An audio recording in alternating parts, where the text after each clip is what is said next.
Now can you hear me बच्चों? अब आप सुन सकते हैं मुझे? वॉइस का माइक ऑन नहीं था। वालेकुम अस्सलाम फरमा।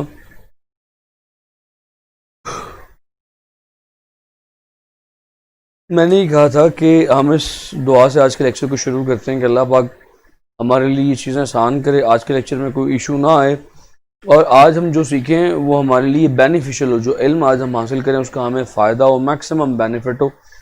तो इस दुआ के साथ अपनी बात को आगे लेके चलते हैं। लास्ट टाइम मैंने कैपेसिटर के ऊपर बात की थी, आज मैं बात करूंगा कैपेसिटर से आगे चैप्टर नंबर 13 के ऊपर। चैप्टर नंबर 13 के अंदर हम रेजिस्टेंस के कुछ टॉपिक्स को मतलब आगे चैप्टर नंबर 13 शुरू कर लें। कोशिश करेंगे कि आज के लेक्चर में चैप्टर नंबर 13 को ख़त्म कर दें इंशाल्लाह। अल्लाह करे जी कि आज चैप्टर नंबर 13 ख़त्म हो जाए। Chapter number 13 is regarding current electricity.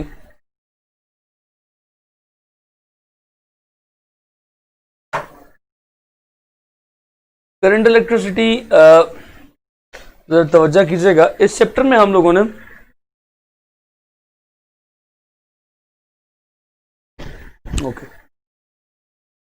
इस चैप्टर में हम लोगों ने चार्जेस के फ्लो के बारे में पढ़ना है। We are going to talk about the flow of charges. Electricity मतलब चार्जेस, करंट मतलब फ्लो। तो इसमें हमारा जो ज़्यादातर काम होगा वो फ्लो ऑफ चार्जेस के बारे में होगा। चार्जेस के फ्लो को ही करंट कहते हैं। अगर करंट को डिफाइन किया जाए इन अ प्रॉपर वे तो current is simply number of charges flowing through any cross sectional area per unit time is called as current. Current is a base quantity. अगर इसके यूनिट्स आपके सामने मैं लिखूं तो ये कूलम है, कूलम्स पर सेकंड करंट को कहते हैं। Coulombs per second is called as ampere.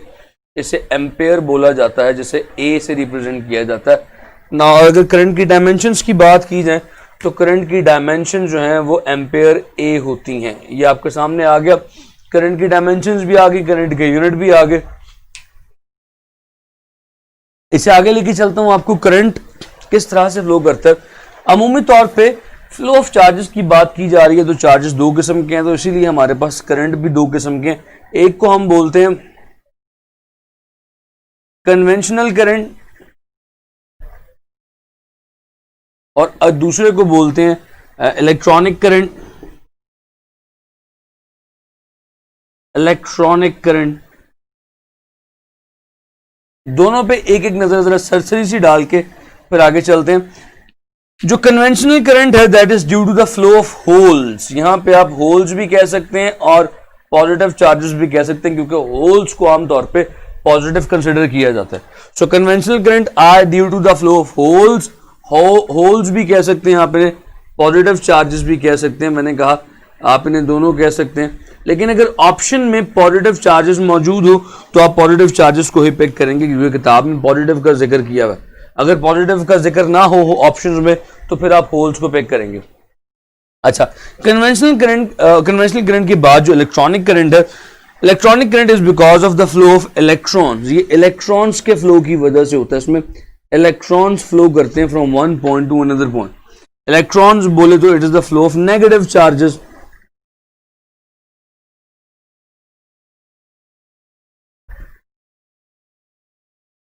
यार ये नेगेटिव चार्जेस का फ्लो है, वो पॉजिटिव चार्जेस का फ्लो है। अगर मैं इसकी सर्किट डायग्राम एक समझाने की कोशिश करूं आपको तो कहानी कुछ ऐसे बनेगी, जरा देखिएगा। ये एक मेरे पास बल्ब है जो एक दो तारों के साथ जुड़ा हुआ है, एक बैटरी के साथ।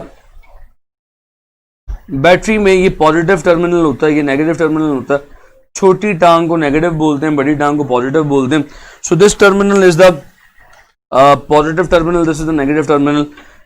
ये पॉजिटिव चार्ज की वजह से फ्लो है। तो कन्वेंशनल करंट की डायरेक्शन जो होती है that is from positive to negative inside the circuit.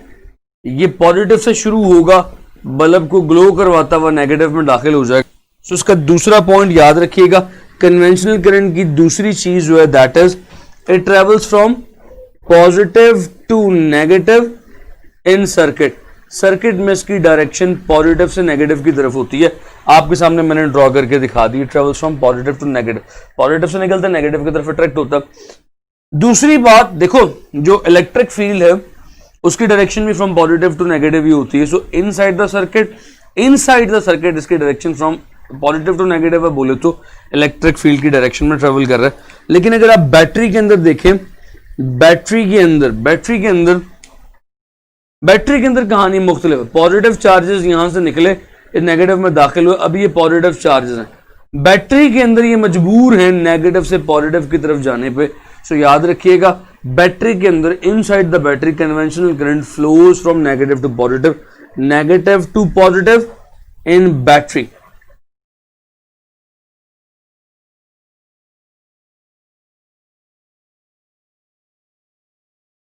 Battery के अंदर they are bound to move from negative to positive.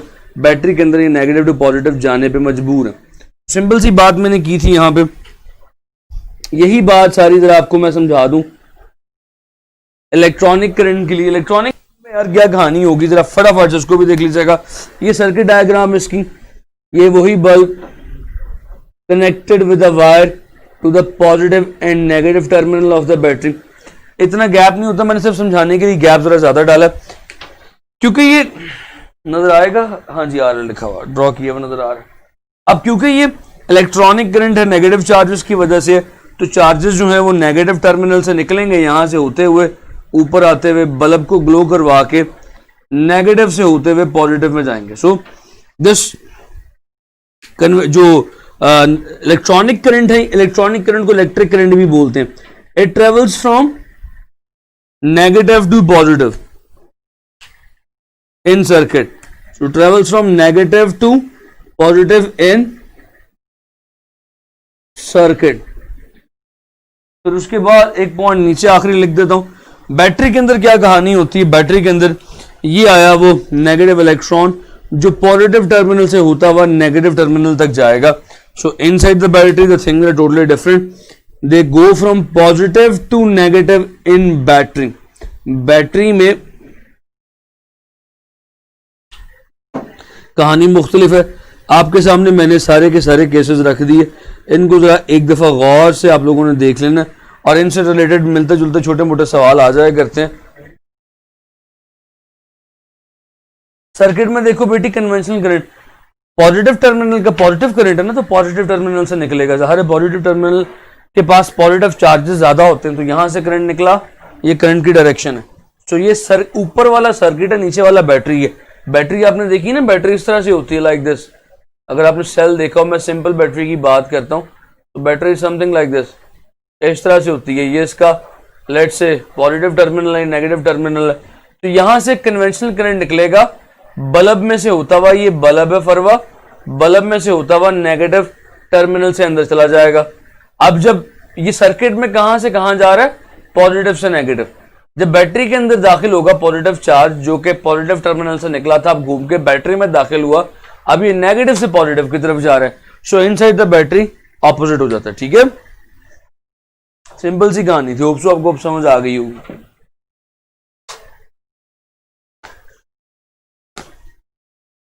अच्छा जी, इसके बाद बड़ा मशहूर एक क्वेश्चन पूछा जाता है कि जी what are the charge carriers in metal, liquid, gases and semiconductors. So जरा ये लिख लीजिएगा पॉइंट्स, चार्ज कैरियर्स के हवाले से पॉइंट बना करता है। चार्ज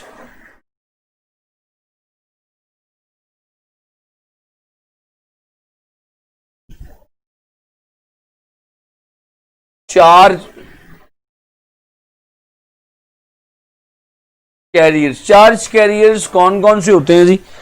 मैं नाम लिखते चला जाता हूं, फिर उनके सामने उनके चार्ज कैरियर्स की बात करता जाऊंगा। Let's say charge carriers in metals, metal में धातुओं में कौन से होते हैं, लिक्विड्स में कौन से होते हैं, गैसेस में कौन से होते हैं, और सेमीकंडक्टर्स में। एक और मैं ब्लैक से लिख दूं तो जरा ज्यादा विजिबल हो जाएगा आप लोगों को। तो what are the charge carriers in solids या मेटल्स, लिक्विड्स, गैसेस और सेमीकंडक्टर्स। जी बस यही है, यस। और इन सेमीकंडक्टर्स, तो भाईजान मेटल्स के अंदर जो चार्जेस हैं, आप जानते हैं मेटल्स के चार्जेस को हम बोलते हैं देयर फ्री इलेक्ट्रॉन्स। आपने केमिस्ट्री के अंदर यकीनन वो थ्योरी पढ़ी भी होगी जिसे पूल और गैस थ्योरी भी कहते हैं। फिर उसके बाद लिक्विड्स के अंदर जो चार्जेस होते हैं they are ions, positive and negative ions. Gases के अंदर जो होते हैं they are ions plus electrons. Ion क्योंकि गैस तब इलेक्ट्रिसिटी चार्ज करना शुरू करती है जब प्लाज्मा बन जाती है। Gases plus ions plus electrons. और सेमीकंडक्टर्स में इलेक्ट्रॉन्स प्लस होल्स। ये अक्सर सवाल बना करते हैं कि जी मेटल्स में चार्ज कैरियर्स क्या हैं, गैसेस में चार्ज कैरियर्स क्या हैं, लिक्विड में चार्ज कैरियर्स क्या हैं। तो इसलिए एक टेबल आपके सामने ड्रॉ कर दिया कि अगर कुछ सवाल आएगा तो आप उसमें से जवाब दे सकते हैं। लीजिए एक छोटा सा सिंपल सा सवाल करवाता हूं, फिर उसके बाद एक ड्रिफ्ट वेलोसिटी के कॉन्सेप्ट पर ट्रेवल कर जाऊंगा। कहते हैं कॉपर वायर जिसका cross sectional area 2.0 millimetre square है। Copper wire, so question we have got copper wire जिसका क्रॉस सेक्शनल एरिया जो है दैट इज 2.0 मिलीमीटर स्क्वायर। आगे कहता है carries the current of 10 ampere, carries the current of 10 ampere. How many electrons pass through cross-sectional area in 1 second? How many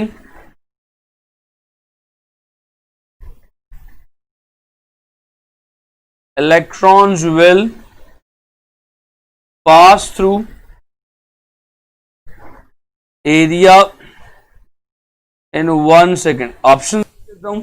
एक है जी option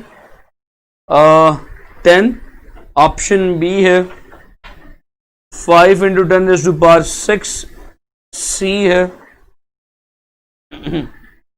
3.1 into 10 raised to power 25, option D है 6.3 into 10 raised to power 90।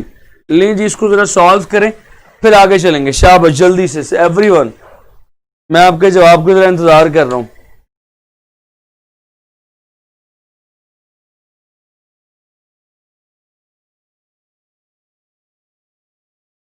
शाबाश बच्चा लोग, जल्दी से जरा।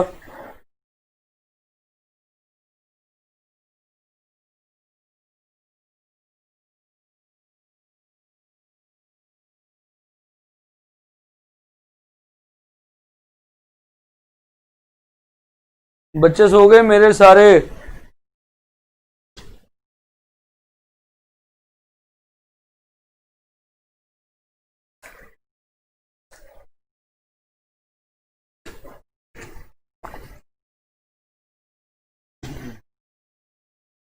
D, okay.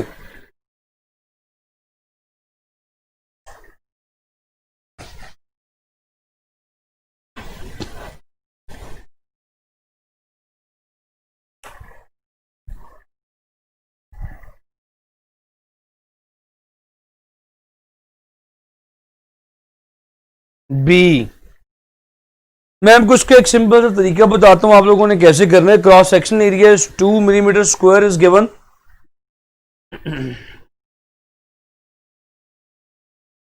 आप इसके सोल्यूशन को जरा गौर से देखिएगा, यहां पे कर लेते हैं। We all know that very well, हम सब ये बात जानते हैं, बखूबी जानते हैं कि आई जो है that is equal to Q by T. जवाब आप लोगों ने भी थोड़ा सा खुद ही निकालना है, मैं आपको हल्का सा ना पुश करके छोड़ दूंगा, आप उसके बाद खुद ही रोल होते हुए क्वेश्चन तक पहुंचना है। And we everyone also know that छोटे होते बचपन में चैप्टर नंबर 12 में न्यूमेरिकल्स में फॉर्मूला पढ़ा था, Q is equal to N E. नी, ये वो वाला नहीं है। पुट कर दे I is equal to N E over T. You need to calculate the number of electrons, area is given. अगर आप इस फॉर्मूले को दोनों तरफ ए से डिवाइड कर दें, you will get I over A is equal to N E over T. N calculate करना है, बाकी तमाम चीजें दूसरी तरफ ले जाएं। N is equal to I into T over नीचे ए है, ये ई भी आ जाएगा, ए मल्टीप्लाई बाय ई। तमाम चीजें सॉल्व कीजिए। Current is given, pass through in 1 second, time is given, area is given, charge of electron is given. Simple values put कीजिएगा तो पता ये चलेगा कि नंबर ऑफ इलेक्ट्रॉन्स निकलते हैं जो मैंने कैलकुलेट किया था 3.1 इंटू 10⁻25 इलेक्ट्रॉन्स। सो मैंने जल्दी में कैलकुलेट किया, तो आप लोगों ने वेरीफाई कर लेना लेक्चर के बाद सुकून से कि फॉर्मूला यही है और जवाब भी यही आएगा। ठीक है, अगर जवाब कोई और है इस फॉर्मूला में तो वही ठीक होगा, लेकिन मैंने अभी जल्दियों में कैलकुलेट किए तो मेरे ख्याल में तो जवाब यही है। ठीक है जी, आगे चलूं।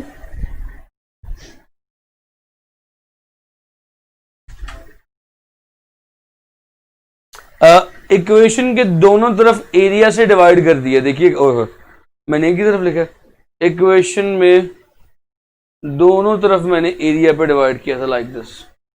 तो यस लाइक दिस। तो हुआ ये कि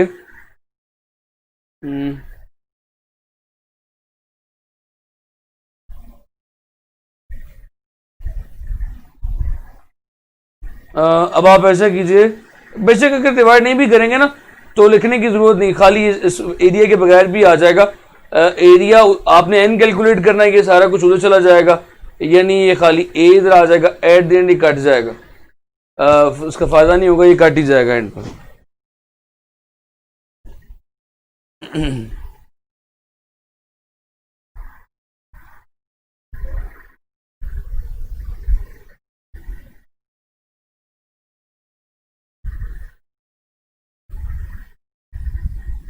ठीक है, आप इसका आंसर कैलकुलेट कर लीजिएगा, आपको आगे लेके चलता हूं। चलो कुछ टाइप कर रहे हैं, जरा देख लें।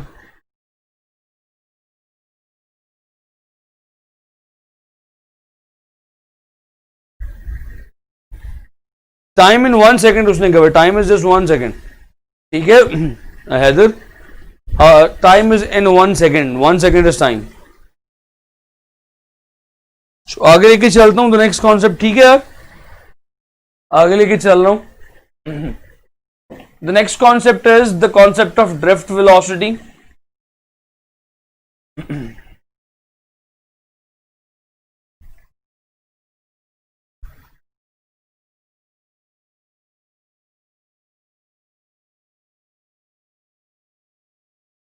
आप आंसर कैलकुलेट कर लीजिएगा, फिर सी नहीं बनेगी शायद वो ऑप्शन बन जाए, डी नहीं बनेगी शायद सी ऑप्शन बन जाए। ठीक है, वो कैलकुलेट कर लीजिएगा। टी कहां से आएगा, उसने गिवन है यार अली खान, उसने टी की वैल्यू गिवन है इन 1 सेकेंड, उसने बताया हुआ number of charges in 1 second. Question में लिखा था, मैंने वीडियो को थोड़ा सा पीछे करके देखिएगा, उसमें लिखा हुआ है, मैंने आपको क्वेश्चन में बताया how many charges in 1 second.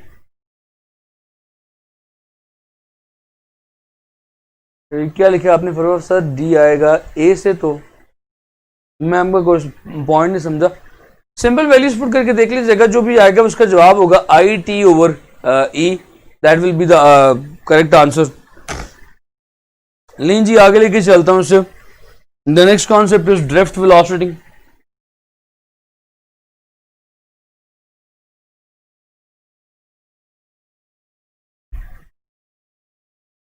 Drift velocity क्या होती है, जरा गौर कीजिएगा।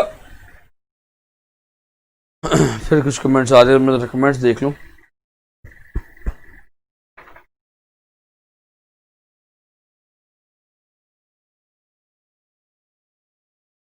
हाँ ओके, मुझे उसकी पिक्चर से आइडिया हो गया था कि जाम खान ही है, अली खान जाम खान ही है, पिक्चर से आइडिया हो गया था। सो भाई ड्रिफ्ट वेलोसिटी क्या, जरा वो भी देख लीजिएगा। ड्रिफ्ट वेलोसिटी कहते हैं कि शुरू में जब आपने पोटेंशियल डिफरेंस यानी वोल्टेज अप्लाई नहीं किए होते, तो मिसाल के तौर पे ये कंडक्टर वायर है, जिसे मैंने जूम करके ड्रॉ किया है, एक कंडक्टिंग वायर है, एक मेटल की वायर है, जिसकी पिक्चर को बड़ा करके ड्रॉ किया।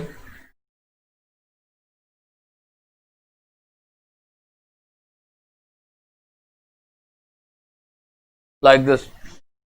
इस मेटल की वायर में ई इस charge on an electron error लगाने से तो ना करो, तो आपने बचपन मतलब अपने उसमें मैट्रिक में भी देखा हुआ ये वाला फॉर्मूला, और ये फॉर्मूला आपने भी यहाँ पे भी देखा हुआ है, अपने एफएससी चैप्टर नंबर 12 में भी देखा हुआ है। सो दीज ड्रिफ्ट वेलोसिटी एक वायर की पिक्चर को बड़ा करके दिखाया। सो ये जो मैं इसमें ड्रॉ करने लगा हूं, these are the nucleus of atoms ये एटम के न्यूक्लियस हैं, इन एटम के न्यूक्लियस के साथ इनमें ढेर सारे इलेक्ट्रॉन्स मौजूद हैं जो अभी पोटेंशियल डिफरेंस अप्लाई करने से पहले रैंडमली मूव कर रहे हैं some here and there, random directions, कोई किधर जा रहा है, कोई किधर जा रहा है, कोई किधर जा रहा है, so they are moving here and there. लेकिन जैसे ही मैं पोटेंशियल डिफरेंस अप्लाई करूंगा, पोटेंशियल, सर जुम्मे का टाइम, हाँ जी रामस्मान आप बाद में लेक्चर सुन लीजिएगा। जैसे ही मैं पोटेंशियल डिफरेंस अप्लाई करूंगा, यानी कि यहाँ पे पॉजिटिव यहाँ पे negative, so all the electrons will be directed from negative to positive, सारे के सारे इलेक्ट्रॉन्स की डायरेक्शन जो है वो एक ही हो जाएगी, नेगेटिव से पॉजिटिव की तरफ, सारे के सारे electron negative to positive direct हो जाएंगे। अब जब डायरेक्शन एक ही हो जाएगी तो इन इलेक्ट्रॉन्स की कलाइन विद द न्यूक्लियस बढ़ जाएगी, क्योंकि अब सारे एक ही डायरेक्शन में जा रहे हैं। पहले जिसको जहां जगह मिलती थी वो वहां चला जाता था, अब न्यूक्लियस के साथ इनकी कलाइन बढ़ जाएगी, कलाइन के नतीजे में इनकी वेलोसिटी यूनिफॉर्म हो जाएगी और कम हो जाएगी। So the lowest minimum, the minimum possible uniform velocity, so minimum uniform velocity is called as velocity भी लिख देते हैं। ड्रिफ्ट वेलोसिटी ये हमेशा एक ही डायरेक्शन में होती है, इसकी डायरेक्शन एक ही होती है। ड्रिफ्ट वेलोसिटी जो है वो चंद चीजों पे डिपेंड करती है। मैं आपके सामने ड्रिफ्ट वेलोसिटी का फॉर्मूला लिख देता हूं।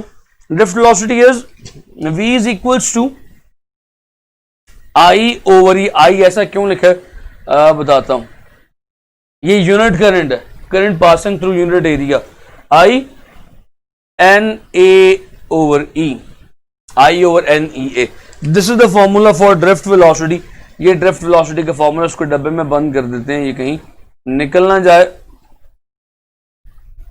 अब यहां पे एक सवाल करवाता हूं बड़ा जबरदस्त किस्म का, फिर उसके बाद चंद चीजें आपके साथ शेयर करूंगा सवाल के बाद। पर सवाल है पहले, कहते cross sectional area of the conductor is double. ये बड़ा मजे का सवाल है और बच्चे हर, मैंने एक सवाल का आपको हिंट भी दे दी, फॉर्मूला भी बता दिया, इसके बावजूद बच्चे सवाल गलत कर दिए। कहते हैं क्रॉस सेक्शनल एरिया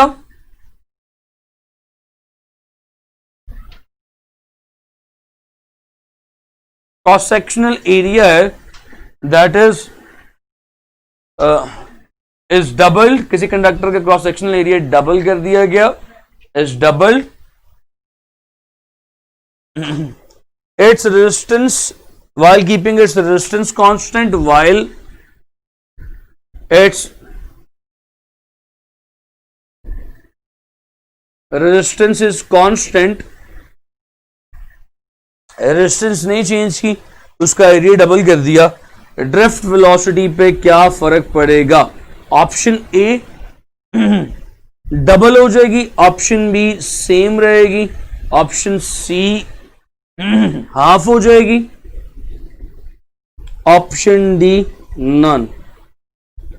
लें जी जवाब दीजिए, शाबाश। आई करंट है सर जी, बताया मैंने, साथ करंट ही है, क्योंकि करंट पर यूनिट एरिया, इसलिए इसको मैंने यहां पे ऐसे लिखा है। बताता हूं आगे, अभी आई के हवाले से एक बात और भी करनी है, पहले तो इसका जवाब दे दें।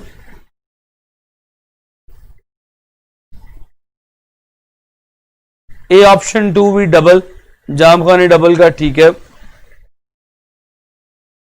इसके सॉल्यूशन को ना मैं यहां ही कर दूंगा।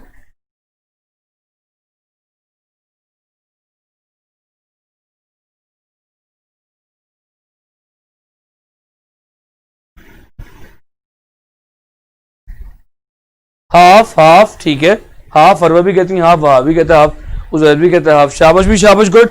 देखो यार, the answer is very much simple here. The answer is not tough here.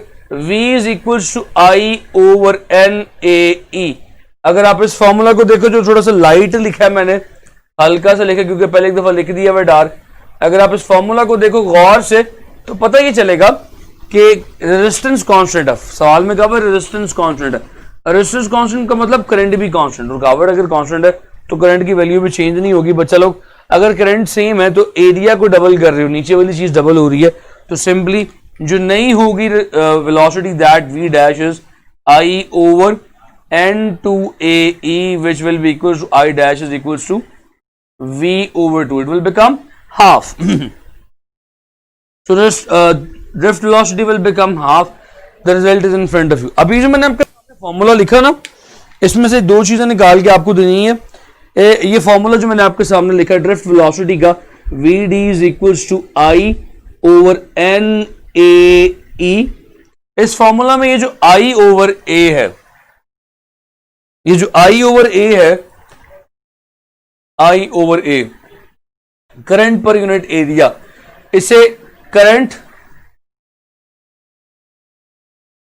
Density भी बोलते हैं, विच इज इक्वल्स टू जे, जिसे जे के इक्वल, स्मॉल जे के इक्वल लिखा जाता है। तो ड्रिफ्ट वेलोसिटी का फिर एक और फॉर्मूला बन जाएगा, वो भी लिख लीजिएगा, V D is equals to J over N E. ये फॉर्मूला पे ड्रिफ्ट वेलोसिटी का अक्सर देखने में आया, सामने आता है, आपको नजर आएगा, मिलेगा ये फॉर्मूला भी। बाजू का करंट डेंसिटी गिवन होती है, करंट और एरिया की वैल्यू गिवन नहीं होती। यहां से एक बात ध्यान में रखिएगा कि जो ड्रिफ्ट वेलोसिटी है, इस फॉर्मूला को देखते हुए या इस फॉर्मूला को देखते हुए, drift velocity is inversely proportional to the number of charges. N के इनवर्सली प्रोपोर्शनल है, N is the number of charges. इसकी वजह क्या है, बच्चे अक्सर पूछा करते हैं कि सर नंबर ऑफ चार्जेस से क्या ड्रिफ्ट वेलोसिटी बढ़ेगी नहीं, करंट बढ़ेगा नहीं? नहीं भाई, ड्रिफ्ट नंबर ऑफ चार्जेस बढ़ने की वजह से टकराव बढ़ जाएगा। जब टकराव बढ़ जाएगा तो वेलोसिटी कम हो जाएगी, रश बढ़ जाएगा तो वेलोसिटी कम हो जाएगी। जिस तरह आप सड़क पे जा रहे हो, बाइक पे हो, और अगर सड़क पे बाइक्स कम हो, बिल्कुल सड़क खाली हो, तो आपकी वेलोसिटी बहुत इजीली बढ़ जाती है। अब सारी की सारी बाइक्स ही बढ़ जाए सड़क के ऊपर तो आपकी वेलोसिटी अच्छी खासी कम हो जाती है। सेम काम यहां पे होगा, नंबर ऑफ चार्जेस अगर बढ़ जाएंगे तो वेलोसिटी डिक्रीज कर जाएगी। ठीक है, उसके बाद आगे एक कदम मजीद लेके चलता हूं आपको।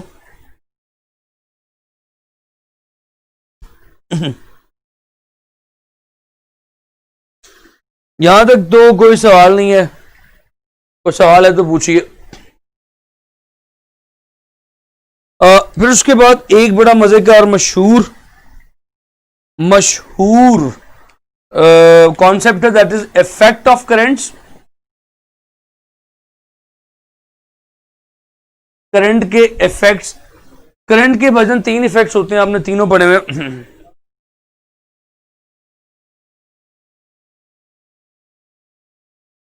नियर वाला फॉर्मूला, नियर वाला फॉर्मूला मैं समझा नहीं, क्या कहा आपने? नियर वाला फॉर्मूला मैं समझा नहीं, NEAR मुझे समझ नहीं आई यार Haider, what is the formula of near?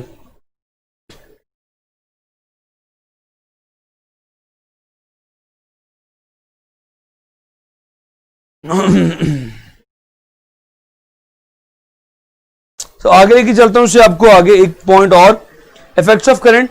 बचपन में पढ़े हुए आप लोगों ने इफेक्ट ऑफ करंट, करंट के तीन इफेक्ट्स हैं, तीनों को लिख देता हूं यहां पे। एक था heating effect, one was heating effect, the other one was you can say magnetic effect, और तीसरा था केमिकल। मैग्नेटिक के ऊपर मैं इस चैप्टर में कथित तौर पे बात नहीं करूंगा, मैग्नेटिक के ऊपर डिटेल डिस्कशन आ रही है अगले चैप्टर में, तो मैग्नेटिक इफेक्ट पे अभी के लिए कोई डिस्कशन नहीं होगी। आज जो डिस्कशन होगी वो हीटिंग और केमिकल इफेक्ट पे थोड़ी सी होगी। हाँ जी, वो भी फॉर्मूला था, वो फॉर्मूला ठीक है। देखिए ना, अब मैं समझा, आपने, मुझे लगा पहले आपने नियर लिखा हुआ, करीब, मैंने कहा पता नहीं कौन सा करीब फॉर्मूला यहां पे लिखा हुआ है, V is equal to capital V over NEAR, वो फॉर्मूला इसी से निकला हुआ है। इसी फॉर्मूला, अगर आप V की जगह IR पुट करें तो R से कैंसिल हो जाएगा, यही फॉर्मूला बन जाएगा। वो असल में यही फॉर्मूला, मतलब वो जो फॉर्मूला आपने लिखा है वो इसी की फॉर्म है, यही इसी फॉर्मूले की दूसरी फॉर्म है वो। ठीक है, अब मुझे समझ में, पहले परेशान मैं यार नियर क्या कह रहा। सो मैं अभी इन बातों को थोड़ा सा डिफाइन करने लगा हूं। Let's talk about heating effect little bit. Heating effect पर थोड़ी सी बात करते हैं। So I am going to erase all these things.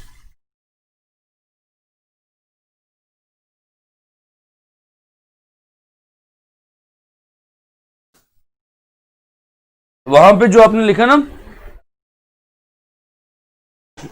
As soon as possible Uzair, बस ये दो बातें फटाफट कर लें। एक सवाल है जी यहाँ पे, हीटिंग इफेक्ट क्या है? हीटिंग इफेक्ट, हीटिंग इफेक्ट को जाउल्स हीटिंग इफेक्ट भी कहते हैं, इसका एक और नाम भी है, जाउल्स हीटिंग इफेक्ट भी इसे कहते हैं। जो हीट, जो एनर्जी किसी भी कंडक्टर में क्रिएट होगी या प्रोड्यूस होगी, that energy H will be equals to I square RT। अब इसको यूं भी लिखा जाता है, the heat energy generated by passing electricity through any conductor is equals to the product of square of current, resistance and the time for which it is being passed। ठीक है जी। तो अब भाईजान मैं इसको डब्बे में अगर बंद करूं आपके सामने और एक सवाल करवाऊं, हीटिंग इफेक्ट का एक सवाल, फिर केमिकल इफेक्ट पे बात, फिर आगे मूव ऑन करेंगे।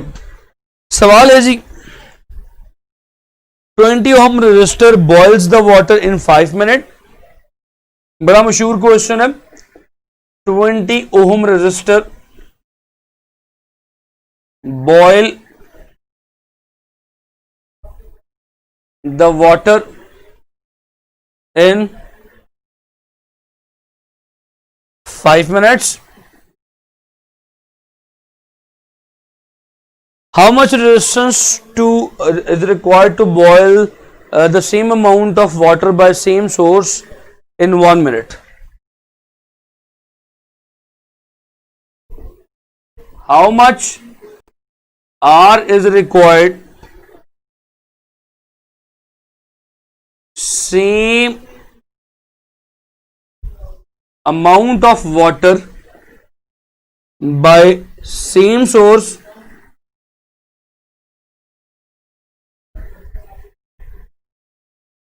in 1 minute।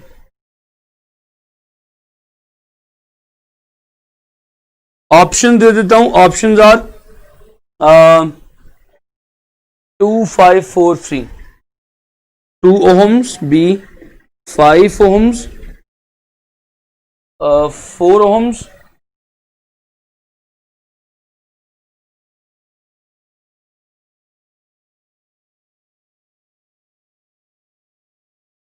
D है 3 ohms। जी बच्चों इसका जरा जवाब दीजिएगा, शाबाश।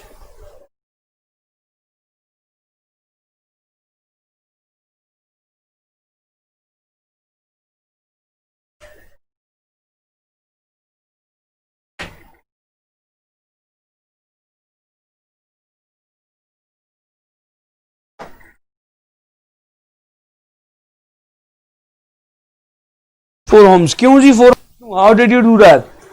कैसे किया आपने? शाबाश। इसके अलावा हम ये भी कर लेंगे, भी ठीक हो गया।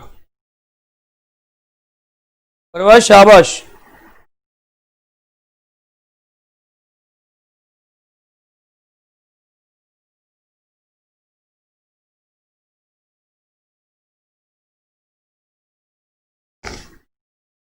बाकी बच्चे भी यार मैं वेट कर रहा हूं।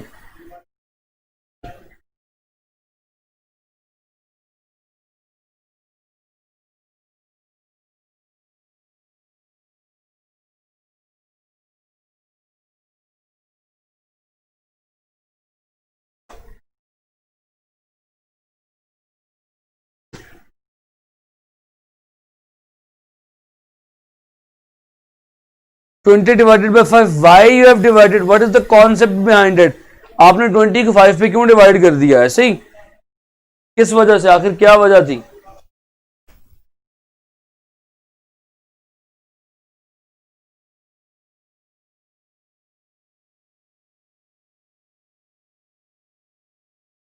सीधा करके थोड़ा सा लिखे।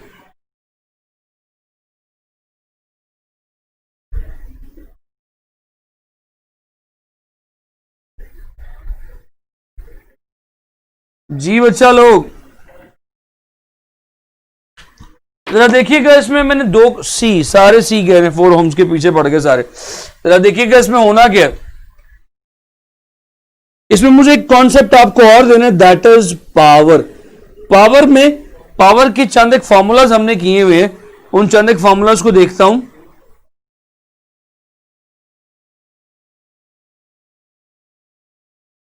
हमने पावर का एक बड़ा मशहूर फॉर्मूला किया हुआ है, P is equals to V I. अब अगर इसी फॉर्मूला को तोड़ के इसके नई शक्लें बनाऊं, सो एक बन जाएगा P is equal to I square R, एक बन जाएगा P is equal to V square over R. अब मैं पावर के कॉन्सेप्ट को थोड़ा सा डिस्कस करके हम डिवाइड क्यों करेंगे,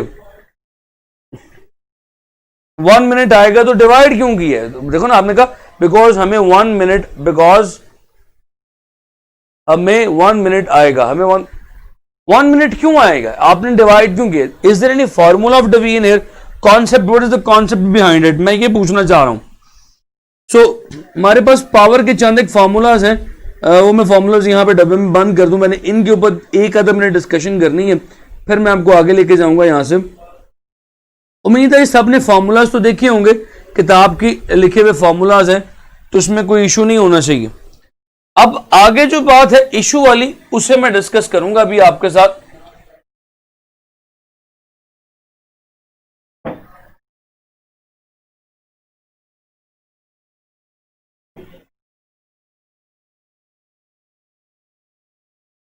देखिएगा, अगर आप इस फॉर्मूला को देखें आई स्क्वायर आई, अगर आप इस फॉर्मूला को देखें तो यहां पे पावर का फॉर्मूला है P is equals to I square R, और एक फॉर्मूला है P is equals to V square over R. The problem here is, एक फॉर्मूला कहता है कि पावर जो है that is directly proportional to the resistance, और एक फॉर्मूला कहता है पावर जो है that is inversely proportional to the resistance. तो भाईजान असल मामला क्या है, असल मामला जानिए और देखिए, याद रखिए जब भी हम किसी रिलेशन में प्रोपोर्शनलिटी निकालते हैं तो विद कांस्टेंट निकालते हैं। अगर वो आपसे कंडीशन में कह दे कि भाई ये ऐसा सर्किट है जिसमें आई कांस्टेंट है, करंट कांस्टेंट रख लिया जाए, तो याद रखिएगा फिर पावर हमेशा रेजिस्टेंस के डायरेक्टली प्रोपोर्शनल आएगी। और अगर एक ऐसा सर्किट हो जिसमें वी कांस्टेंट रख लिया जाए तो उसमें हमेशा क्या आएगी, उसमें हमेशा पावर इनवर्सली प्रोपोर्शनल आएगी रेजिस्टेंस की। सो मैं इस पॉइंट को जरा सा और क्लियर करते चलूं। आई कांस्टेंट कब होता है, I is always constant in series circuit. So ये वाला फॉर्मूला सीरीज सर्किट के लिए है, और ये वाला फॉर्मूला वोल्टेज का आप कांस्टेंट होते हैं पैरेलल के लिए, तो पैरेलल सर्किट में ये वाला फॉर्मूला अप्लाई होगा। सो दोनों बातों को मैं यहां पे डिटेल में एक्सप्लेन कर दिया। अब सवाल की जानिब लेके आता हूं आपको।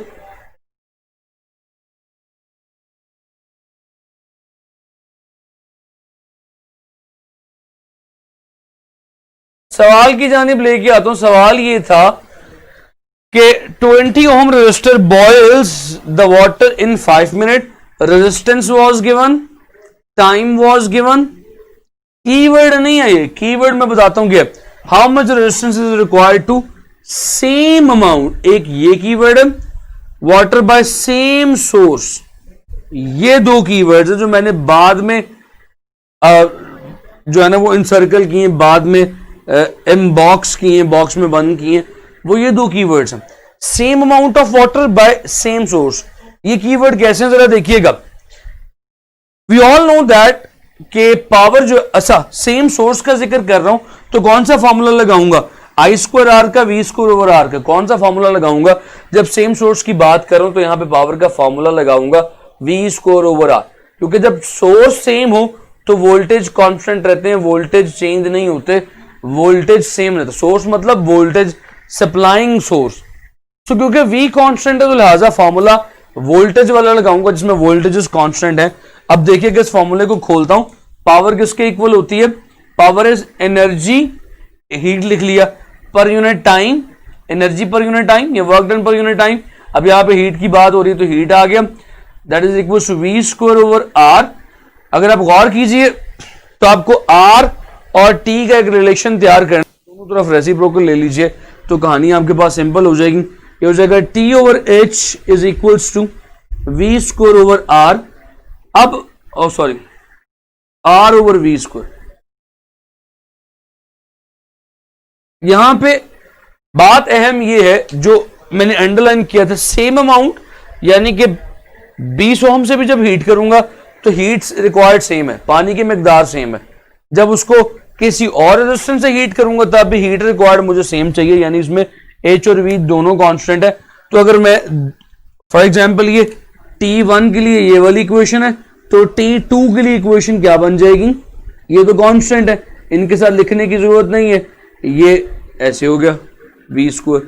आप दोनों की रेशियो ले लीजिए, ये will get T1 over T2 is equals to R1 over R2। तो बेटा फॉर्मूला यहां से बना था। वैल्यू जरा पुट करता हूं आपके सामने, 20 ओम, टाइम कितना था 5 minute, 5 is equals to 20, time चाहिए 1, रेजिस्टेंस चाहिए Rx। अब देखो डिवीजन की तो Rx निकली कितनी, 20/5। ये सवाल मैंने इतनी डिटेल में क्यों करवाया, ये तो आपके सामने सवाल था ना, 20 और 5 आपने सिंपल डिवाइड करके 4 दे दिया। अगर वैल्यूज चेंज हो जाती तो फिर आप क्या करते, फिर आप वैल्यूज कहां से लेके आते, फिर आप डिवाइड करते तो रिजल्ट गलत आ जाना था ऐसे सीधा सीधा। अब आपने एक रिलेशन याद रख लेना, वो रिलेशन ये है कि जब आपको टाइम और रेजिस्टेंस की बात की जाए सेम सोर्स के ऊपर, तो सेम सोर्स पे सेम वोल्टेज पे फॉर्मूला ये आएगा, सेम करंट पे करूंगा तो वो T1 R1 हो जाएगा is equal to T2 R2। ठीक है जी, कॉन्सेप्ट उम्मीद है समझ में आ गया होगा। तो बस पावर भी कल कंप्लीट होगी यहां पे, अब ओम्स लॉ के ऊपर बात करनी है।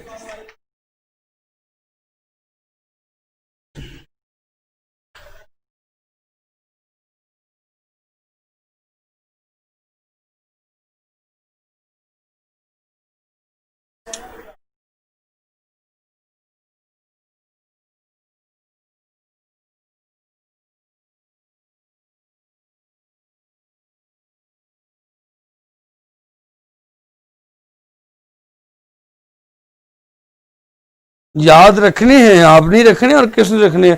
कल को आप इंजीनियर बन गए, स्टील के इतने ग्रेड्स हैं, स्टील के इतनी क्वांटिटीज, इतने ग्रेड्स हैं, आपने याद रखने और किसने याद रखने।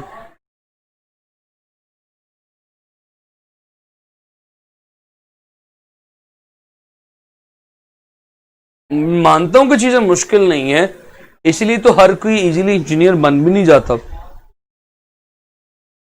और खास तौर पे किसी गवर्नमेंट यूनिवर्सिटी का इंजीनियर, गवर्नमेंट यूनिवर्सिटी से पास इंजीनियर। थिंग्स आर डिफिकल्ट, इसमें कोई शक नहीं। अगर आसान होती तो शायद हर जगह एक गवर्नमेंट यूनिवर्सिटी के अच्छे इंजीनियर्स मौजूद होते, मुश्किल है इसलिए कोई कोई है। 50,000 के करीब हर साल ऑन एवरेज एंट्री टेस्ट होता है, जिसमें से तकरीबन जो लोग सेलेक्ट होते हैं यूईडी के लिए, खास तौर पे खाली यूईडी की बात करें, यूईडी में 50,000 बच्चे का टेस्ट होता है, तो जो बच्चे सेलेक्ट होते हैं वो ज्यादा से ज्यादा 2500 से 2700 होते हैं, यानी 2500 या 2700 आउट ऑफ 50,000 बच्चे। It's not an easy job, इसमें कोई शक नहीं। तैयारी इसलिए आप लोग कर रहे हैं, चीजें आप लोगों को पता चल रही हैं कि you are going to be that one, आप वो इंपॉर्टेंट बच्चे होने वाले हैं।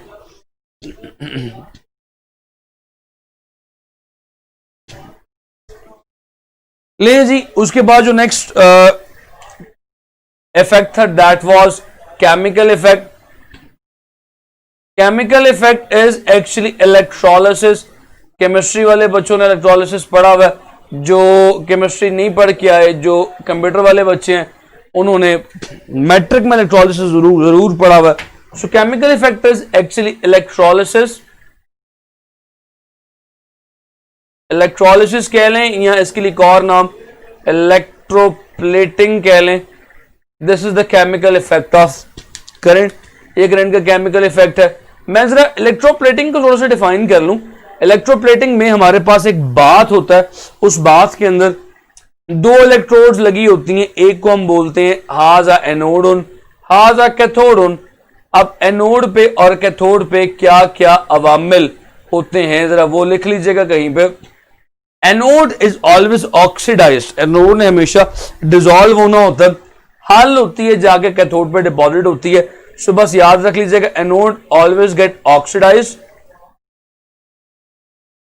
और यहां पे हमेशा रिडक्शन होगी, यहां पे आके चीजें चिपकेंगी, ऑक्सीडाइज हो रही है लिहाजा ये डिसॉल्व होगी, ये हल हो जाएगी, और यहां पे आके मेटल डिपॉजिट होगा, इस पे आके मेटल जुड़ेगा। लिहाजा जिसकी इलेक्ट्रोप्लेटिंग करनी हो, मिसाल के तौर पे सोने की करनी है, सिल्वर पे, तो सोने को हमेशा एनोड बनाया जाता है। So it is always superior metal, हमेशा सुपीरियर मेटल एनोड का बनाया जाता है ताकि वो उतर के जाके कैथोड पे लगे, और जो कैथोड है वो इंफीरियर का बनाया जाता है। सो ये आपके सामने मैंने पॉइंट्स बना दिए कैथोड और एनोड पे जो मामलात होंगे। इसी तरह ये जो एक आखिरी बात, केमिकल इफेक्ट जो है वो शामिल हाल होता है या इस्तेमाल होता है, एक प्रोसेस और है उसमें भी, वो मैं लिखना भूल गया था। उस प्रोसेस को कहते हैं, यहां पे लिखा नजर आएगा, उस प्रोसेस को कहते हैं, मैं चेक कर लूं, उस प्रोसेस को कहते हैं इलेक्ट्रो रिफाइनिंग। हमने रिफाइन करना होता है, इलेक्ट्रो रिफाइनिंग। इलेक्ट्रो रिफाइनिंग में बस एक बात यहां पे रख लीजिएगा जहन में, इन the case of electro refining,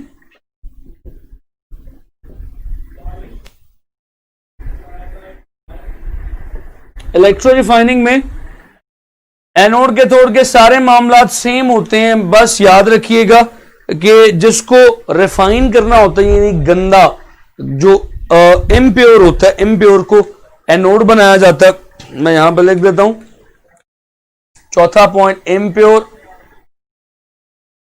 anode बनाया जाता है, और जहां पे जाके डिपॉजिट होते जाना है वो कैथोड बनाया जाता है, प्योर बस cathode.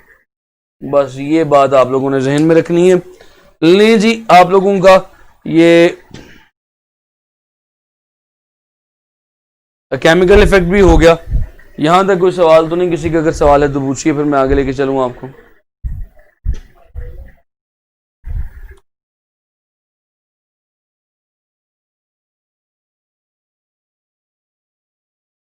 I'm going to remove it.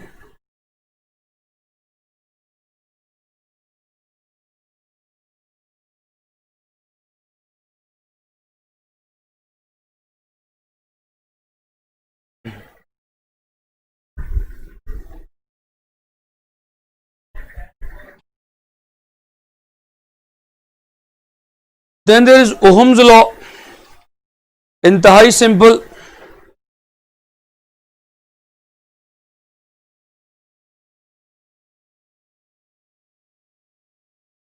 इसमें से जो सवाल बने करते हैं सिर्फ वही बताऊंगा। Ohm's law is V is equals to IR, simple, यानी वोल्टेज जो है वो करंट के डायरेक्टली प्रोपोर्शनल है अगर रेजिस्टेंस कांस्टेंट रहे। R बोले तो रेजिस्टेंस, R बोले तो रेजिस्टेंस जिसके यूनिट्स हैं ओम्स। अगर इससे एक कदम आपको आगे लेके चलूं तो इसकी डायमेंशंस मैंने फाइंड आउट की हुई, वो जरा लिख लीजिएगा। ML2T minus 3 minus 2, ML2T minus 3A minus 2, these are the dimensions. Just write it down, इनको ओहम्स की डायमेंशन लिख लीजिएगा, पूछ ली जाती हैं बाज़ औक़ात। ओहम का इनवर्स क्या है? What is the inverse of ohm? या रेजिस्टेंस का इनवर्स क्या? What is the inverse of resistance? उसे कहते हैं कंडक्टेंस। कंडक्टेंस बोले तो सिग्मा, नहीं सिग्मा नहीं, सॉरी, जी। कंडक्टेंस बोले तो जी। कंडक्टेंस के यूनिट क्या होते हैं? कंडक्टेंस के यूनिट होते हैं, आपके सामने लिख देता हूं, कंडक्टेंस के यूनिट होते हैं ओहम इनवर्स। तो उसकी डायमेंशंस भी बिल्कुल ऑपोजिट हो जाएंगी। अच्छा जी, अब बात आती है मटेरियल्स पे। तो मटेरियल्स दो किस्म के होते हैं, एक आर ओहमिक कंडक्टर्स और other ones are non ohmic conductors. Ohmic conductors क्या होते हैं लाला जी? ओहमिक कंडक्टर्स वो होते हैं which obeys Ohm's law, which follows Ohm's law.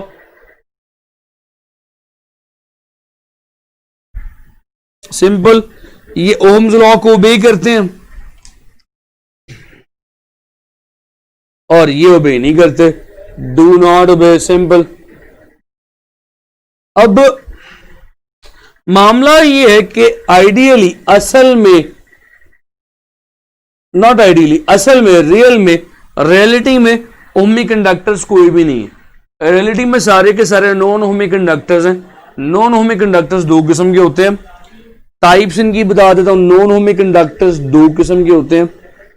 एक को कहा जाता है सिंपल कंडक्टर्स और दूसरे होते हैं सेमी कंडक्टर्स।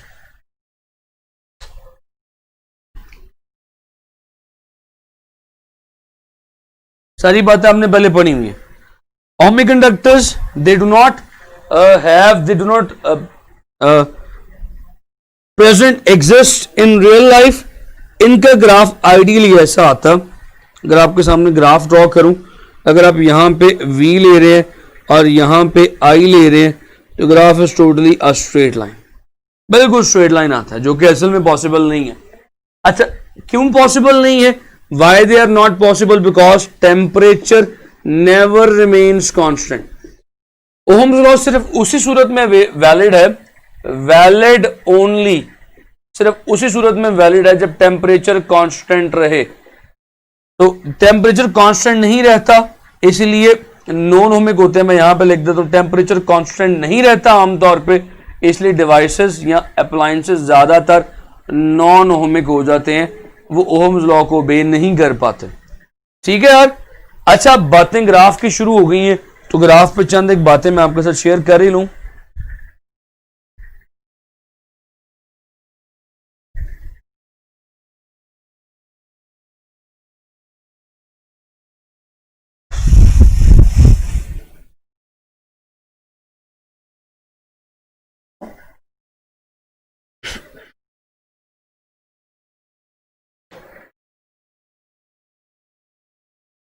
ग्राफ देखिएगा दो किस्म के होते हैं।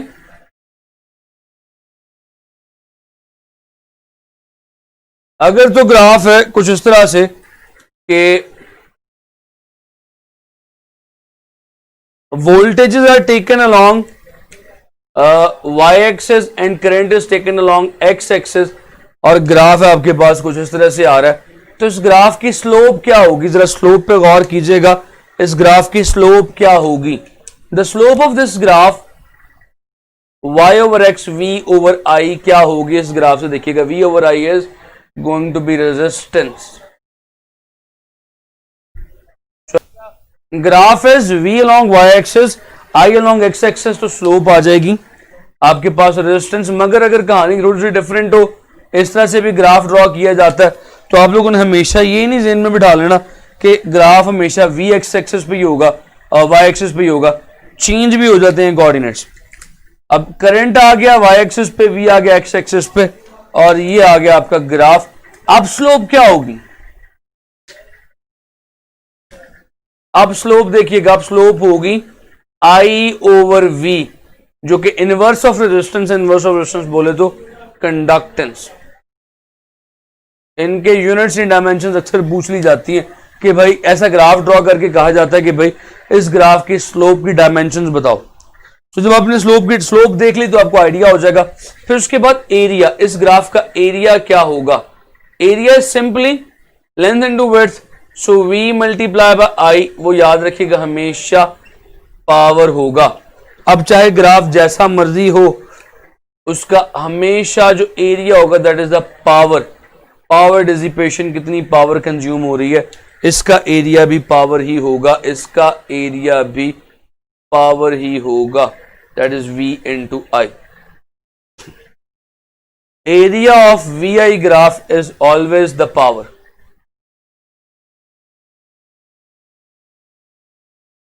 ये आपके सामने ग्राफ के ऊपर बात आ गई। अब कंडक्टर्स के ग्राफ पे बात कर लूं। जो कंडक्टर्स हैं, वक्त के साथ साथ जब उन्हें ऑन किया जाता है, हीटिंग इफेक्ट की वजह से देयर टेम्परेचर राइज, उनका टेम्परेचर बढ़ता है, देयर टेम्परेचर राइज। अब आप जानते हैं कि टेम्परेचर बढ़ेगा तो रेजिस्टेंस भी बढ़ती है। एफएससी का कॉन्सेप्ट है, उस पर देर नहीं लगाऊंगा। सो कंडक्टर में टेम्परेचर बढ़ता है तो रेजिस्टेंस भी राइज कर जाती है, तो टेम्परेचर बढ़ने की वजह से रेजिस्टेंस बढ़ गई। तो इनका ग्राफ कैसा आएगा? जरा इनका कंडक्टर्स का ग्राफ देख लीजिएगा। अगर V और I का V is along y axis, I is along x axis, their graph will be something like this. ये ग्राफ ऊपर की तरफ उठ जाएगा क्योंकि करंट नहीं बढ़ेगा, क्योंकि रेजिस्टेंस बढ़ रही है तो ग्राफ ऊपर उठ जाएगा। रेजिस्टेंस बढ़ रही है, आगे नहीं जा पाएगा, ग्राफ वोल्टेज की तरफ बढ़ जाएगा और करंट नहीं बढ़ेगा। सिंपल सी बात, सिंपल सा मकूला ज़हन में रख लें। अगर ग्राफ आ जाए उल्टा, यहां पे आ जाए करंट और यहां पे आ जाए वोल्टेज, तो इसने वोल्टेज की तरफ ही जाना है, करंट नहीं बढ़ सकता। अब यहां पे करंट है और यहां पे वोल्टेज, अब यही कंडक्टर का ही ग्राफ आगे गिर जाएगा क्योंकि आपने इसके करंट को नहीं बढ़ाना, क्योंकि रेजिस्टेंस बढ़ रही है। तो यार जो सेमीकंडक्टर्स हैं उनका ग्राफ इससे ऑपोजिट हो जाएगा। सेमीकंडक्टर्स की एग्जांपल्स में थर्मिस्टर्स हैं और डिफरेंट सेमीकंडक्टर डायोड्स हैं। डायोड्स के केस में जब टेम्परेचर बढ़ता है, टेम्परेचर बढ़ने के साथ साथ मैं यहां पर लिख देता हूं, बच्चे मेरे शहजादे ही हैं। So in the case of semiconductors के केस में जब टेम्परेचर राइज करेगा तो टेम्परेचर राइज करने के साथ साथ जो रेजिस्टेंस है that will fall, resistance decrease कर जाएगी, रेजिस्टेंस कम हो जाएगी, तो उनका ग्राफ इससे ऑपोजिट आएगा। इस केस में उनका ग्राफ करंट की तरफ जा रहा होगा, नीचे झुक रहा होगा। इस केस में उनका ग्राफ ऊपर की तरफ जा रहा होगा, करंट की तरफ बढ़ रहा होगा।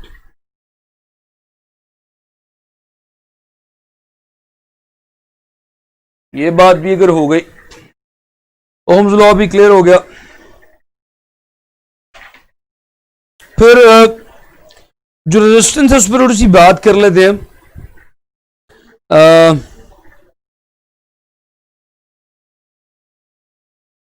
रेजिस्टेंस किन चीजों पर डिपेंड करती है, इस पर दो सवाल और ये टॉपिक हमारा क्लियर हो जाएगा। जो रेजिस्टेंस है, dependence of resistance,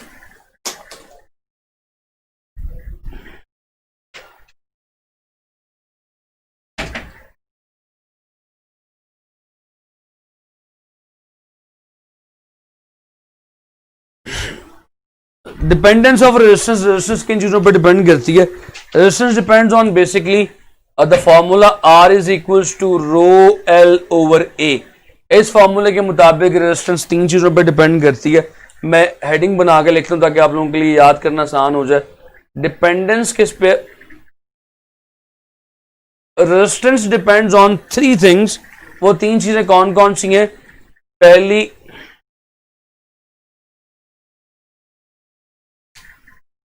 it depends on length, it depends on area and it depends on temperature। ये आपने देखा होगा, टेम्परेचर पे डिपेंड करती है। ये रेजिस्टिविटी कांस्टेंट होती है। ये जो मैंने सामने लिखा है रो, ये रो क्या है, ये भी आपका एफएससी का कॉन्सेप्ट है, नई बात नहीं है आपसे की। मैं भी बताता हूं, अभी ठहर जाओ, आप पढ़ते चले जाओ। मैंने जितना अभी तक पढ़ाया होगा सारे एफएलपी में डालना। तो रो इज इक्वल्स टू रेजिस्टिविटी,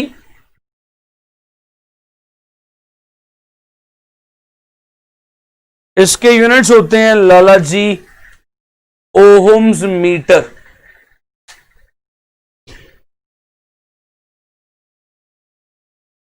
अब आपने कमांडो बनना है, थकना नहीं है।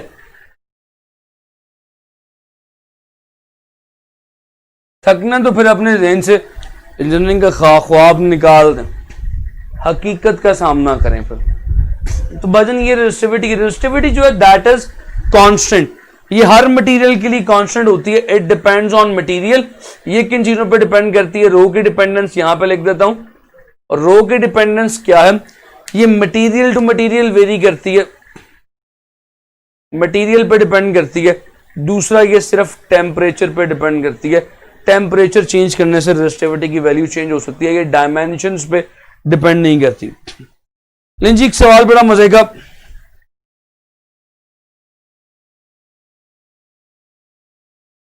कहता है wire of resistance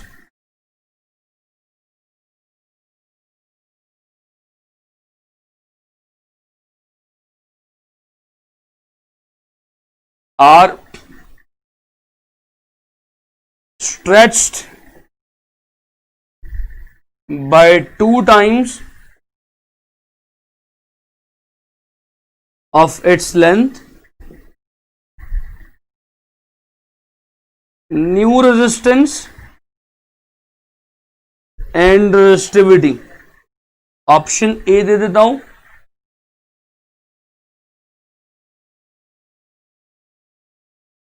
option A है जी 2r रो, 4r 2 रो,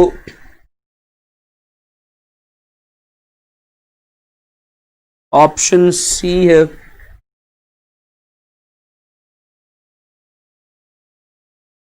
4r रो, ऑप्शन डी है नन। जरा फटाफट से बताइएगा।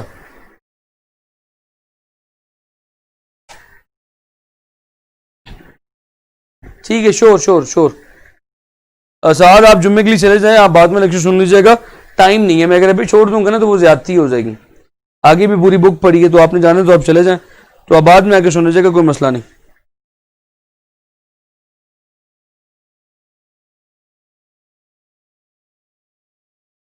जी बच्चों,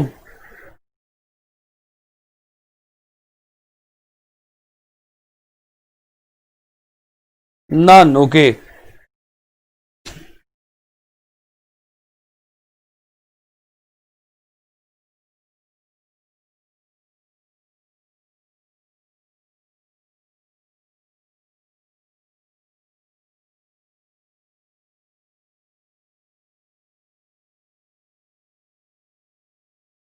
Everyone is giving saying A, शाबाश।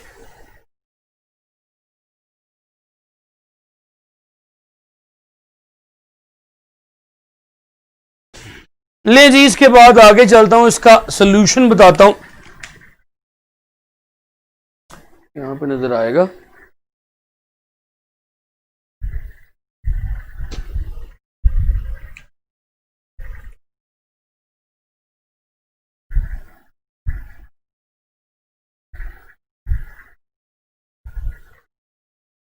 यस, लिखा नजर आएगा। सोल्यूशन की जानिब आ गया हूं। देखो यार, आपके पास फॉर्मूला है बच्चा लोग, R is equals to rho L over A. कहते स्ट्रेच कर रहे हो डबल पे, जब स्ट्रेच कर रहे हो तो लेंथ डबल हो जाएगी, स्ट्रेच करने पे एरिया कम होता है। So R is equals to, R dash is equals to 2 rho L, double length over A by 2, area half हो गया। So R dash is equals to 4R, ऊपर आके मल्टीप्लाई हो जाएगा, जबकि resistivity will remains constant, resistivity constant रहेगी। So भाईजान the correct option this one, ये सही वाला ऑप्शन, ठीक है। होप्सो के पॉइंट क्लियर हो गया होगा मेरा।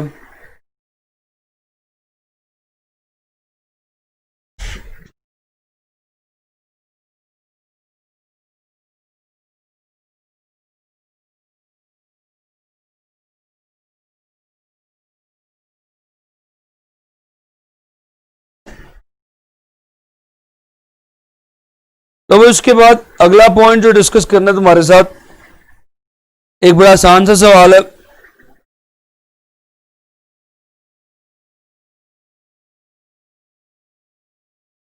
सवाल है,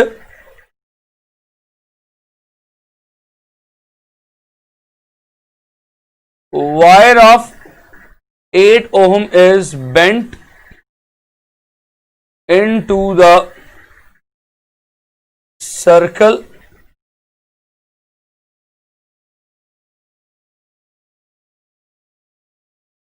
what will be the resistance across diameter, what will be the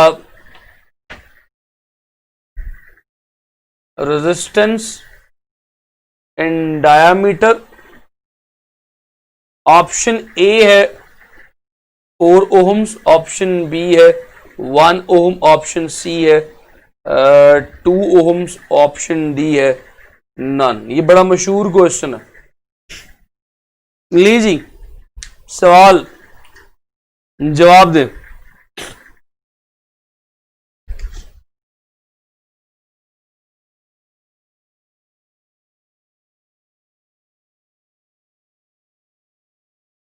कहते हैं कि एक तार जो है उसे 8 ओम की थी, उसे घुमा के सर्कल में बेंड कर दिया गया, तो तार की रेजिस्टेंस 8 ओम है। तो सर्कल के सरकमफेरेंस की रेजिस्टेंस, सरकमफेरेंस का मतलब उस तार की लेंथ की रेजिस्टेंस की बात की जा रही है। यार देखो ना, वो बंगी मार दी तुमने।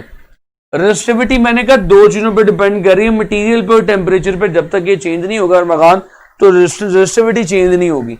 Resistivity does not depend on resistance, सिर्फ मटेरियल पे और टेम्परेचर पे डिपेंड करती है। एफएससी की बुक वाली बात है। हाँ, तो मैं कहने ये लगा था कि आपने 8 ओम की तार को सर्कल में घुमा दिया, तो अब वो तार किसके इक्वल है? तार की लेंथ किसके इक्वल है? 2 pi R, circumference of a circle के इक्वल है, जिसकी रेजिस्टेंस क्या है? पूरी लेंथ की रेजिस्टेंस क्या है? 8 ओम। सो मैं कह सकता हूं 2 पाई आर लेंथ की रेजिस्टेंस 8 ओम है। डायामीटर की पूछी हुई है, डायामीटर कहते हैं 2 टाइम्स रेडियस को। सो 2 आर एक तरफ रहने दो, 8 को पाई पे डिवाइड कर दो, जवाब आ जाएगा तकरीबन 2।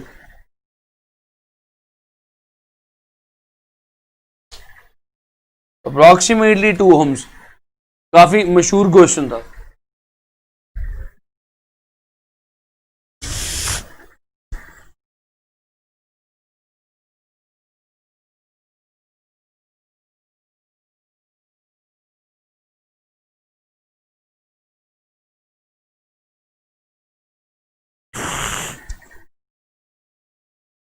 लो यार, any question up till here?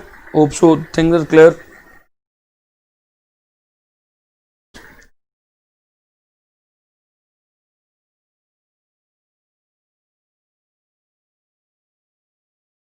I'm going to remove it.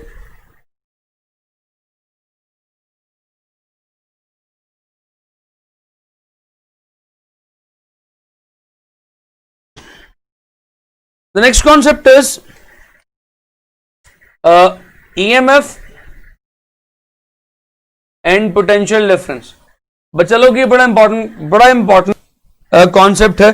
किसके हवाले से? कॉन्सेप्ट बिल्डिंग के हवाले से ये बड़ा इंपॉर्टेंट कॉन्सेप्ट है। ये वो कॉन्सेप्ट है जिसमें बच्चों के क्या बात अब्दुल्ला, कितनी खूबसूरत बात की। नहीं होगा। Calculator is not allowed in any case. So भाईजान ईएमएफ क्या होती है? ईएमएफ के हवाले से मैं आपको बताता चलूं। ईएमएफ इज, ये वो पोटेंशियल डिफरेंस है जो बैटरी प्रोवाइड कर सकती है, बैटरी प्रोड्यूस कर सकती है। मिसाल के तौर पे अगर आपकी बैटरी 5 वोल्ट की है, इसका मतलब है आपकी बैटरी मैक्सिमम 5 वोल्ट पोटेंशियल। गलत तो मैंने मिटा भी दिए, दोबारा देख लीजिएगा यार, थोड़ा सा पहले बता दिया करें यार, रिपीट का इसलिए टाइम दिया करता हूं। अच्छा, मैं कह रहा था सपोज कर लें कि आपकी बैटरी जो है वो 5 वोल्ट की है, इसका मतलब है आपकी बैटरी मैक्सिमम 5 वोल्ट का पोटेंशियल डिफरेंस पैदा कर सकती है। तो 5 वोल्ट बैटरी की ईएमएफ है। So what is meant by EMF? EMF is maximum potential difference produced by battery. Battery जो मैक्सिमम एनर्जी प्रोड्यूस कर सकती है, that is called as EMF of the battery. और पोटेंशियल डिफरेंस, जिसे terminal potential difference कहा जाता है। Terminal potential difference क्या होता है? टर्मिनल पोटेंशियल डिफरेंस बोले तो वो पोटेंशियल डिफरेंस जो कि कोई अप्लायंस इस्तेमाल कर रहे हैं। मिसाल के तौर पे मेरे पास एक ऐसा बल्ब है जो 2 वोल्ट पे चलता है, वो 2 वोल्ट उसका पोटेंशियल डिफरेंस है। तो इसे आप ये पोटेंशियल डिफरेंस को ये कह सकते हैं, potential difference developed across conductor.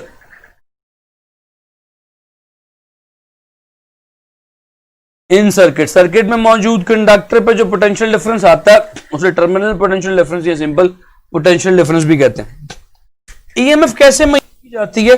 देखें, जब सर्किट में कुछ भी नहीं लगा हुआ, सर्किट ओपन है, उस वक्त और एलिमिनेट हो जाएंगे, उस्मान में एलिमिनेट हो जाएंगे। मैंने आपको पहले भी बताया था अब्दुल्ला कि उसमें सिर्फ एक ही टैब ओपन होता है। आप घर में नहीं देंगे, सेंटर में जाके देंगे। एक ही टैब ओपन होता है। अगर आप टैब चेंज करें या कोई एप्लीकेशन खोलने की कोशिश करें, फौरन पता लग जाएगा और आप फौरन एलिमिनेट हो जाएंगे। तो गलती भी ना कीजिएगा। हाँ जी, एंड मॉडर्न पनिशमेंट्स ये भी साथ कहिएगा। दूसरा पॉइंट मैं बताने लगा था, इसे मेजर किया जाता है जब सर्किट ओपन हो, यानी सर्किट में कोई रेजिस्टेंस कनेक्टेड ना हो। एग्जांपल के तौर पर समझाता हूं कि हमारे सर्किट में ये रेजिस्टेंस कनेक्ट है मिसाल के तौर पे, और ये भाईजान बैटरी है जो इस सर्किट को करंट प्रोवाइड कर रही है। आपने ना बीच में एक वोल्ट मीटर लगाया हुआ है और इत्तफाकन इस वक्त इस रेजिस्टर का स्विच ओपन है, यानी रेजिस्टेंस में करंट पास नहीं कर रहा। Battery directly voltage directly battery के पोटेंशियल डिफरेंस बताएंगे, वो पोटेंशियल डिफरेंस होंगे ईएमएफ। ये वो वाली वैल्यू है कि जब सर्किट में करंट जीरो है, करंट तो फ्लो नहीं कर रहा, स्विच ओपन है, तो अब जो वोल्टेज पोटेंशियल डिफरेंस बता रहे हैं वो असल में बैटरी के पोटेंशियल डिफरेंस बता रहे हैं। सो ईएमएफ इज, ये वो पोटेंशियल डिफरेंस है when current is zero in the circuit, जब सर्किट में करंट ना हो। और जब आप इसी स्विच को क्लोज कर देंगे, कनेक्ट कर देंगे लाइक दिस, ये वो बैटरी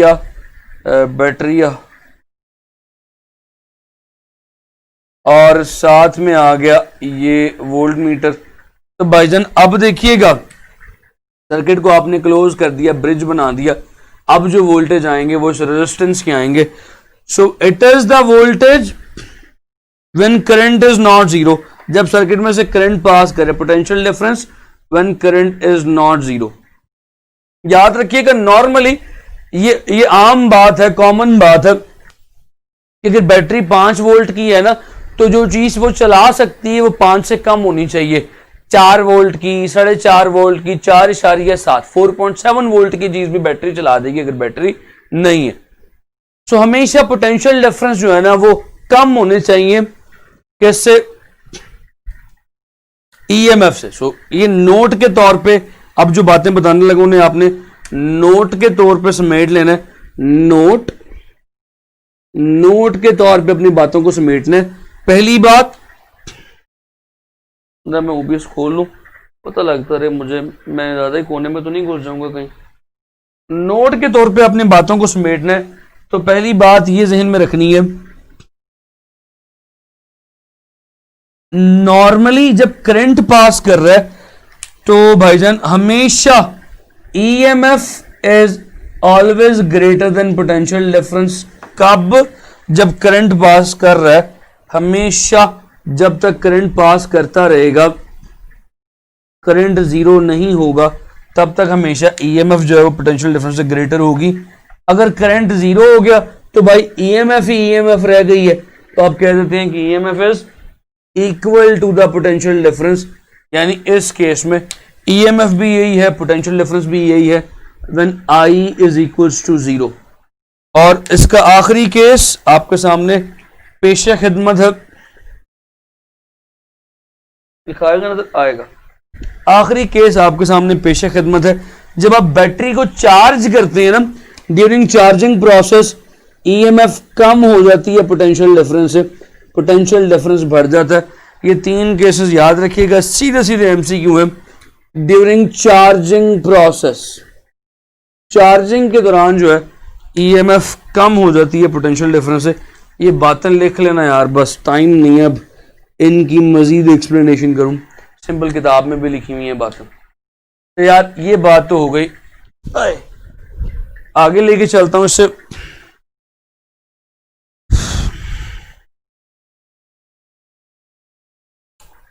ईएमएफ का एक फॉर्मूला साबित करने के लिए कि it is always great, normally it is always greater than potential difference.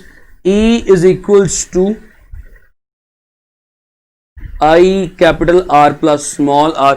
याद रहे कि ये स्मॉल आर बैटरी की रेजिस्टेंस है। इस पे सवाल ना कीजिएगा, बड़ा सिंपल सा कॉन्सेप्ट है, आपकी एफएससी की किताब वाला, बैटरी की रेजिस्टेंस होती है।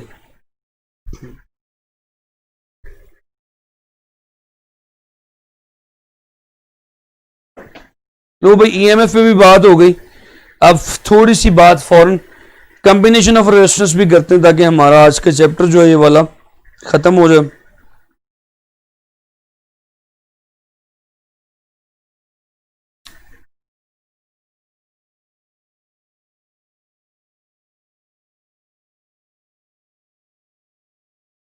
कॉम्बिनेशन ऑफ रेजिस्टेंस में मुझे थोड़ी सी डिटेल में बात करनी है, मैं कैपेसिटर्स को भी साथ ही यहाँ पे डिस्कस कर दूंगा। अल्लाह पाक मदद करे, जरा जल्दी से हो जाए काम, वक्त में बरकत डाल दे अल्लाह।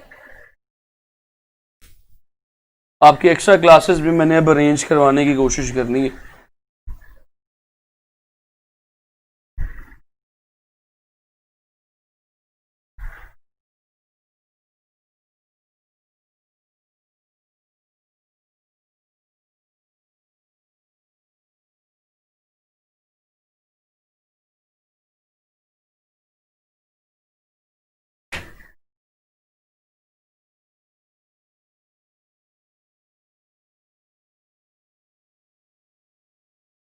अच्छा जी, कॉम्बिनेशन में आ जाए जरा। कम इन कॉम्बिनेशन,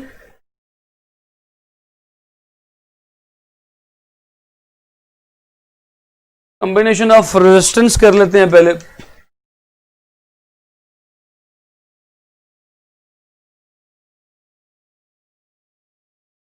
दो किस्म के होते हैं, सीरीज पैरेलल। पहले बात कर लेते हैं ऑन सीरीज। भाईजान सीरीज में एक बात याद रखिएगा, all the resistances are connected one after an other, एक दूसरे के बाद कनेक्टेड होती हैं। ये R1 है, ये R2 है, ये R3 है। इसे हैंड टू हैंड रिलेशन भी कहते हैं। यार आप बाद में सुन लीजिएगा, इधर आप इजी हो जाए आप लोग बच्चों, बाद में सुन लीजिएगा। अभी तो मैंने आपकी 2-2.5 घंटे की क्लासेस अरेंज करनी है, ऐसे सिलेबस खत्म नहीं होगा, फिर बाद में आप लोगों ने ब्लेम नहीं करना, फिर आपने आज तो स्टक भी नहीं हो रहा, फिर आप लोगों ने बाद में किसी किस्म का ब्लेम नहीं करना कि सिलेबस कवर नहीं हुआ। सो भजन दूसरा ये है, दूसरा पॉइंट ये कि इसे हैंड टू हैंड रिलेशन भी कहते हैं, हैंड टू हैंड कॉम्बिनेशन भी कहते हैं, हैंड टू हैंड रिलेशन भी कहते हैं। इसमें याद रखिएगा रेजिस्टेंसेस ऐड हो जाती हैं। इसमें जो तीसरा पॉइंट आपने जहन में रखना है, resistances are added, equivalent resistance जो होगी वो सिंपली ऐड हो जाएगी अप टू Rn। और उसके बाद चौथा पॉइंट जो है वो कुछ इस तरह से होगा, सीरीज में हमेशा करंट कांस्टेंट रहता है, current remains constant in series circuit. भाई एक कदम और आगे लेके चल रहा हूं आपको यहां से 5वें पॉइंट की जानिब। याद रखिएगा अगर तो 4, 5, 6 मुख्तलिफ रेजिस्टेंसेस सीरीज में कनेक्टेड है और सबकी एक ही वैल्यू है, मिसाल के तौर पे एक रेजिस्टेंस है R, दूसरी सीरीज के साथ कनेक्टेड है वो भी R, तीसरी कनेक्टेड है वो भी R, so this is R R R, और ऐसे करते करते N और लगी हुई है। इनकी इक्विवेलेंट रेजिस्टेंस क्या होगी, तरीका एक ही है, याद रखिएगा। अगर 10 भी लगी हो ना सेम रेजिस्टेंसेस की, 15 भी लगी हो, चाहे N लगी हो, तो उनकी इक्विवेलेंट रेजिस्टेंस का एक ही तरीका, जितनी भी लगी हुई 5, 10, 15 जितनी भी लगी हुई नंबर को रेजिस्टेंस से मल्टीप्लाई कर दें। ये आपके पास एक शॉर्टकट आ गया सीरीज को कैलकुलेट करने का इन वन स्टेप।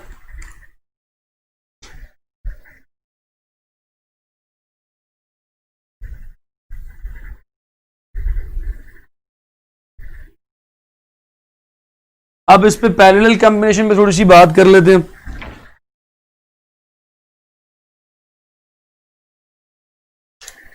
बच्चा लोग पैरेलल कॉम्बिनेशन जो है वो कुछ ऐसे है,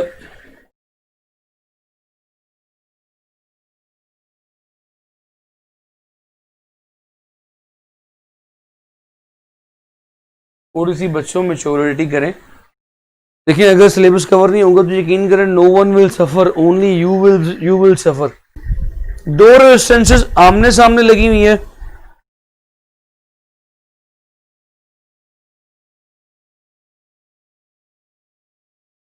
वीडियो स्टक तो नहीं हो रही? Okay, video is going well, video is going well, सही है।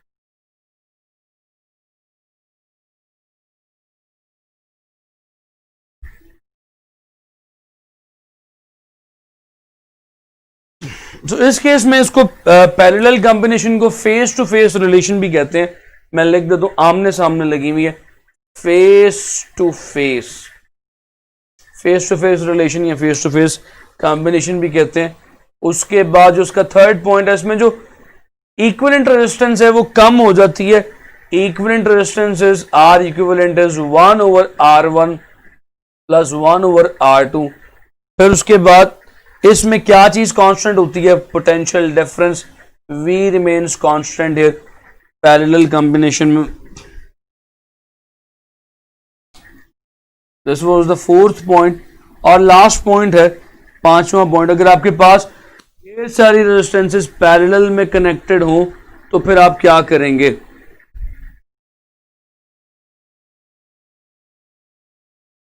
दो हैं, मिसाल के तौर पे तीन हैं, 10, 12, 15 लगी हुई हैं पैरेलल में और सबकी वैल्यू सेम है। ये भी आर है, ये भी आर है, ये भी आर है, तो आप इनकी इक्विवेलेंट कैसे कैलकुलेट करेंगे, इसका तरीका मैं आपको बता देता हूं। R equivalent for parallel combination of equal resistances is simply R over N. जो भी रेजिस्टेंस हो और जितनी लगी हुई है उस पर डिवाइड कर दें, आपके पास इक्विवेलेंट रेजिस्टेंसेस आ जाएंगी। For two resistance in parallel, दो रेजिस्टेंसेस अगर पैरेलल में लगी हो, उसका एक शॉर्टकट है मेरे पास। मैं यहां पे लिख दूं अगर, तो जगह बात बन जाएगी। Yes, two resistances in parallel,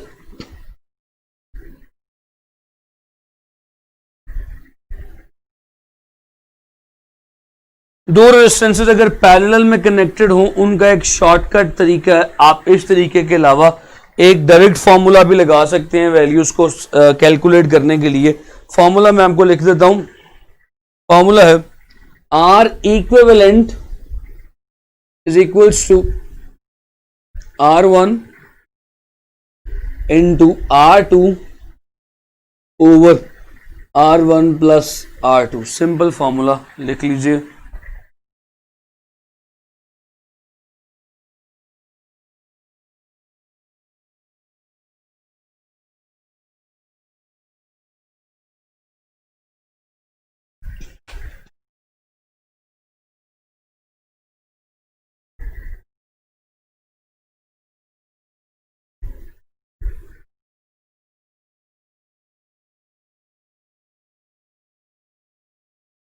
लेकिन जी आपके पास ये फॉर्मूला आ गया। अगर दो रेजिस्टेंसेस पैरेलल में लगी हो उनके लिए, और कैपेसिटर के लिए ना आपने सिंपल कहानी चेंज कर देनी है। कैपेसिटर में मैं यहां पर लिख देता हूं, कैपेसिटर के लिए भी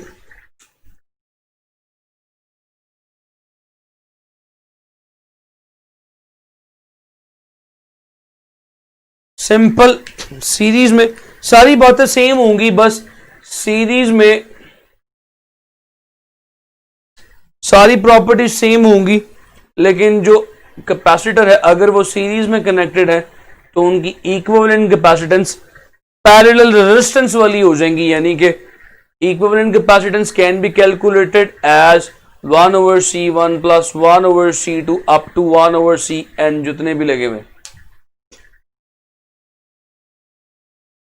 ऐसे करेंगे। और अगर मैंने इसमें टू रेजिस्टेंस अगर पैरेलल में लगी हैं तो आप इसमें यही फॉर्मूला यहां पे उठा के लिख सकते हैं कि अगर टू कैपेसिटर पैरेलल में है तो उनके लिए फॉर्मूला बन जाएगा,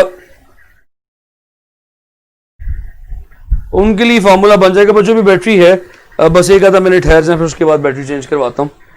उनके लिए फॉर्मूला बन जाएगा यही ऐसे ही formula, equivalent capacitance is equals to C1 C2 over C1 plus C2, दो के लिए। अब अगर पैरेलल के बाद सीरीज की बात कर लूं और सीरीज के बाद पैरेलल की बात कर लूं, यार ये गलत लिख दिया, सीरीज का लिखना था, आई एम सॉरी, जज्बाती हो गया जरा।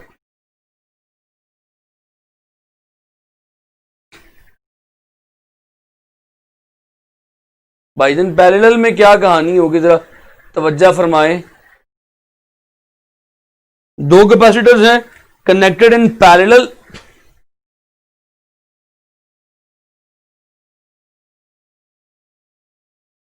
यहां दो है, तीन है, what ever the number is.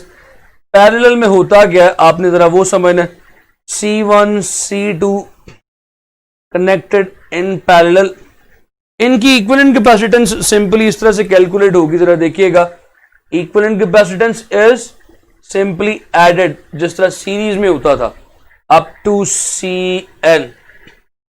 अगर सेम ज्यादा सारे कैपेसिटर पैरेलल में सेम कैपेसिटेंस के लगे हुए हैं,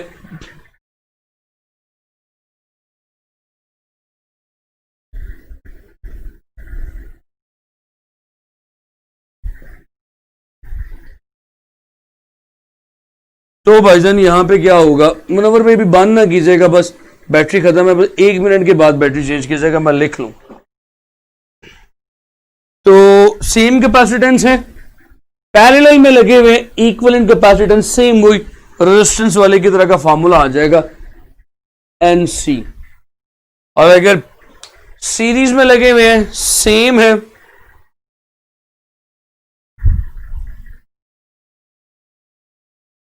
सेम कैपेसिटेंस के लिए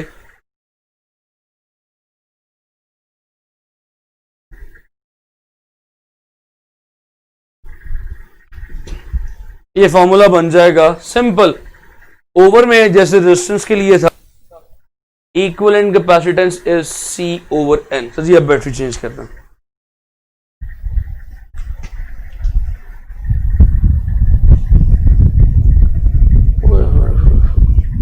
आंसर है भाई,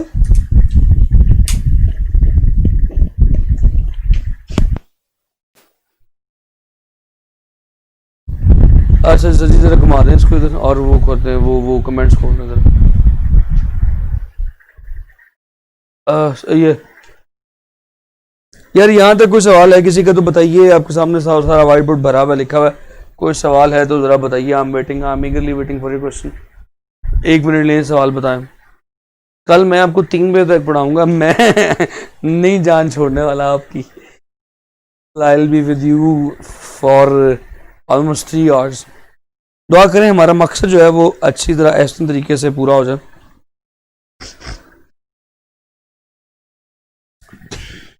सवाल है जी किसी का तो पूछिए।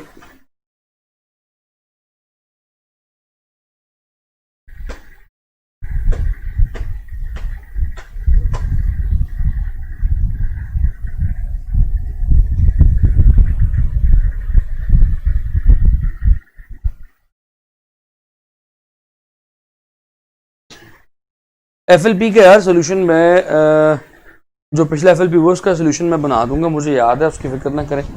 मैं आज बना के ना उसकी पिक्चर लेके अपलोड कर दूंगा, बल्कि मैं फरहान साहब से वो भी बात कर लेता हूँ अभी, और मैसेंजर पे जवाब देता हूँ भाई। अभी मैं इस टॉपिक से रिलेटेड सवाल की बात करूँ, तो आपके जो दूसरा FLP है उसका सिलेबस में चल मैं आपको कल बता दूंगा। So I am going to remove जो पिछला FLP हुआ उसका सोल्यूशन भी आपको मिल जाएगा। वर्कशीट्स भी देखो फरहान साहब के सर पे एज सुन एज पॉसिबल वो भी आपको मिलनी शुरू हो जाएंगी, एज सुन एज पॉसिबल, जल्दी से जल्दी।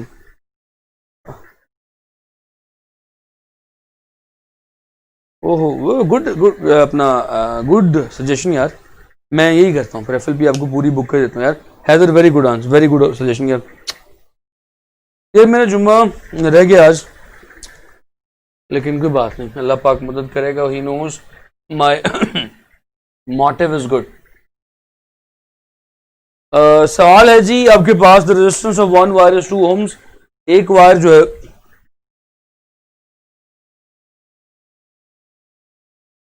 Resistance of one wire is 2 ohms। It is combined with another wire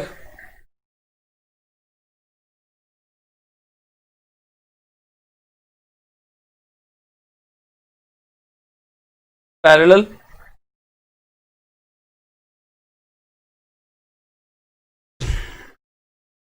और उसकी रेजिस्टेंस होगी 6/5.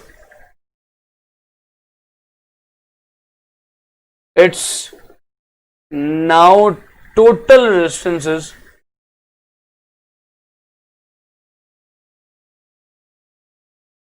6/5. Find the total resistance. Find the resistance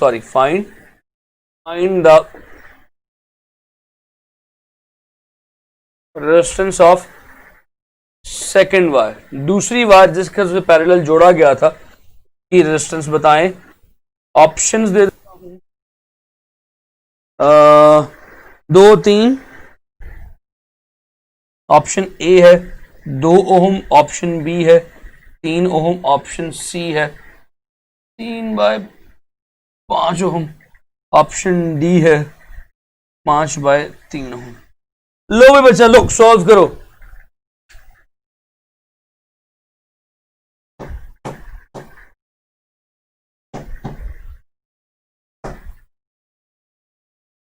भगवान डरो नहीं, हिम्मत से हिम्मत मारो. हिम्मत करोगे तो अल्लाह पाक साथ मदद करेंगे. तुम डर रहे हो. अपने डर को निकालो. सोल्यूशन देखो यार इसका. आपको मैं पैरेलल के लिए एक शॉर्टकट बता चुका हूं, उसी शॉर्टकट का यहां पे इस्तेमाल करूंगा. शॉर्टकट पैरेलल कॉम्बिनेशन के लिए लिखा है equivalent resistance is equals to R1 R2 over R1 plus R2. तो भाई R2 क्या है? X. तो और जबरदस्त सात फ्रॉम साइकिल मोटर्स .pk. देखो यार R EQ इज R1 उसने बता दी है 2 है, इसको x कह लो. और यहां पे नीचे 2 प्लस x हो गया. इक्विवेलेंट कितनी है बाबा जी? इक्विवेलेंट है 6/5. Just solve it. आप इसको सॉल्व करें, x निकलेगा 2 ओम्स, शायद नहीं 2 नहीं 3 ओम्स. शाबाश भाई, B is your correct option.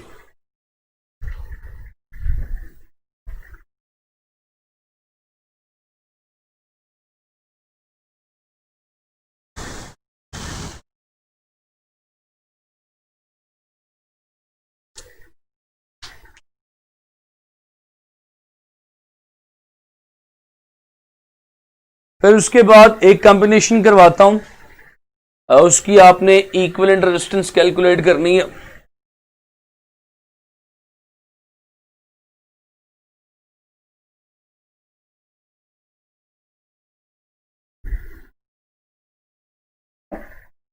एक कॉम्बिनेशन है जनाब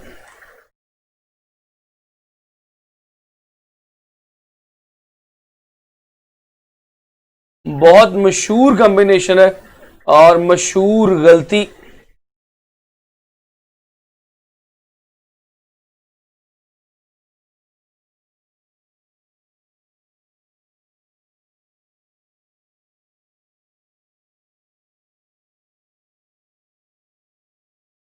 जिसमें R1 है that is let's say 3 ohms, this is 2 ohms, this is 1 ohm. Find the equivalent resistance क्या होगी? इक्विवेलेंट रेजिस्टेंस क्या होगी? तो ऐसे सर्किट को सॉल्व करने के लिए सबसे पहले ना आपको पता ही होना चाहिए कि भाई ये सीरीज में है कि पैरेलल है. बाहर देखने में ये रिलेशन सीरीज लगता है, लेकिन कुछ बच्चों को शायद समझ में ना आए कि सीरीज है कि पैरेलल है.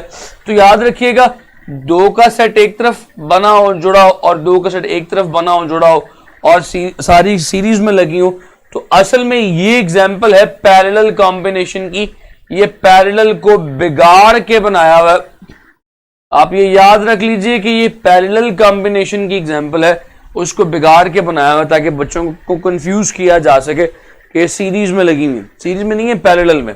सो equivalent would be equals to 1 over R1 plus 1 over R2 plus 1 over R3. इकट्ठी सॉल्व कर लें एक ही गो के अंदर. तो सॉल्व करेंगे ना, मैं आपको उसका तरीका बता दिया. वैल्यूज पुट करके, तो इक्विवेलेंट निकलेगी 0.5 ओम्स मेरा ख्याल है।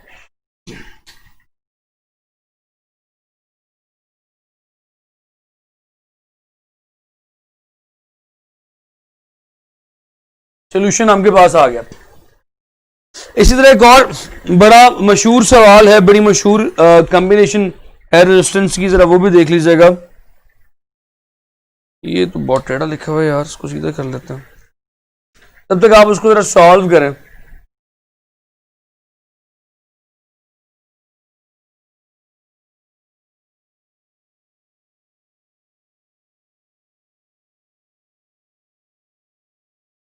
तो यार इसको जब आप एक और तरह से देखो सवाल को, तो एक ट्रायंगल बना होता है रेजिस्टेंसेस का लाइक दिस।